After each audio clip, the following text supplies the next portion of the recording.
New year and new great games to explore. And there's some bangers coming in the future that I can't wait to get my hands on, such as Helldivers 2, Dragon's Dogma 2, Rise of the Ronin, and Final Fantasy VII Rebirth. But we have some time till these hit the market. So I figured I'd start 2024 off with a bang. I spent an entire week checking out indie games that I had missed recently or had just come out. What we found in store for you is incredible, so let's get started.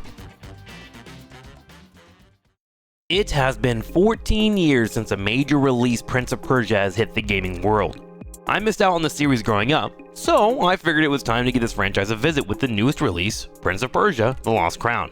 I consider this one an indie, despite it being published and developed by Ubisoft employees due to the origins of the game being developers literally begging to make this game. They wanted to make it. After receiving approval, the team poured their heart into a vision of what they felt a modern-day Metroidvania could look like. Fluid combat, fantastic storyline telling, and anime-like boss battles that put the cherry on top of a game that focuses on the already proven Metroidvania formula. I'm putting together a list of my top Metroidvanias to play to date, and spoilers, this one is taking a top spot.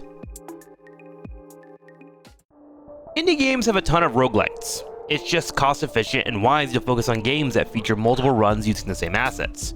Some use great pixel art, some focus on minimal movement but strong card art, and others manage to put an exciting package together after years of work.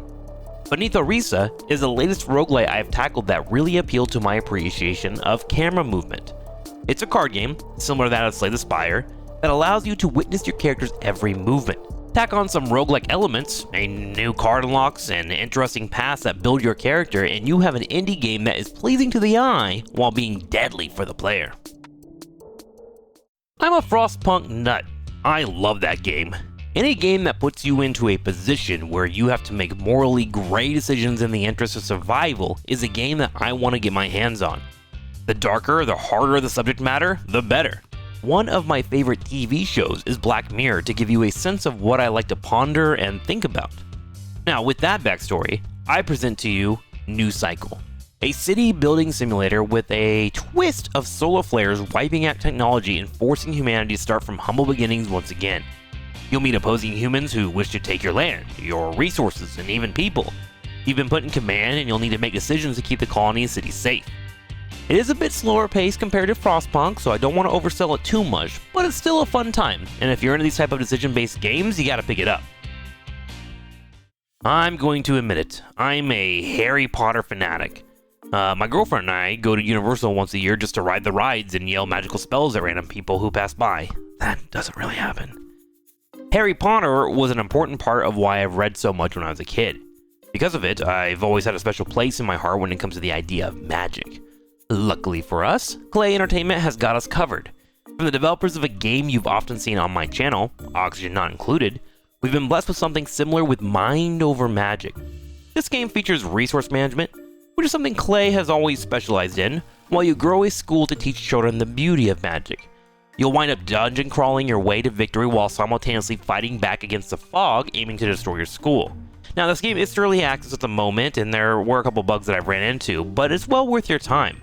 Wingardium Leviosa, or whatever Hermione says. There's something special about the 80s action movies. Badass protagonists with one-liners and bulging muscles. Most likely written by some 80s dude with an overabundance of that white sugar. They did everything in the 80s, and sadly I missed most of it because I was a 90s kid. However, Teon aims to change that with their latest release, RoboCop Rogue City. And I'll be frank, I'm not sure why this game works so well. You play as RoboCop, a walking tank dispensed to take out bad guys and punks while sprouting hilarious one-liners about how useless they are to society. You feel unstoppable. Until you don't. Headshots pop, the game is violent, and you'll be smiling ear to ear while you're playing.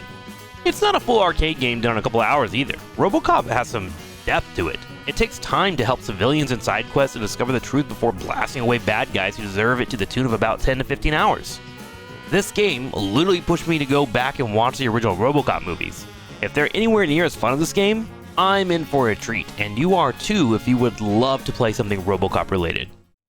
You've all heard of Vampire Survivors, that $2 game that took the gaming world by storm a couple years ago.